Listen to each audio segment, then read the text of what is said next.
మీ నాన్న cab driver అమ్మా, collector కాదు. మరి క్యాబ్ డ్రైవర్ లా ఉండాలి కదా, కలెక్టర్ లా ప్రామిస్ చేయకూడదు. పద్మ డబ్బులు అడక్క ముందే సర్దేయండి, లేకపోతే నా పరువు పోతుంది. పద్మ ఇప్పుడే వచ్చింది, ఇవాళ సాయంత్రం వెళ్దామంటుంది. సాయంత్రం అలీకి ఇవాళ హాఫ్ డే కదా, అది ఇంటికి వచ్చాక మేము వెళ్ళాలి. నువ్వేం భయపడకు, వెళ్లేలోపు నేను ఎలాగో అలా సర్దేస్తాను.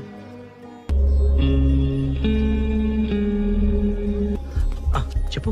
ఇప్పటికే గంట నుంచి తిప్పుతున్నాను, 4 షాపులు మార్చాను. పద్మ, అక్కడ ఇంకొక షాప్ ఉందంట, ఇప్పటికే 4-5 షాపులు తిరిగాం. వదిన డబ్బులు ఏసీలో చౌట్లు పడుతున్నాయి ఏంటి వదిన? వదిన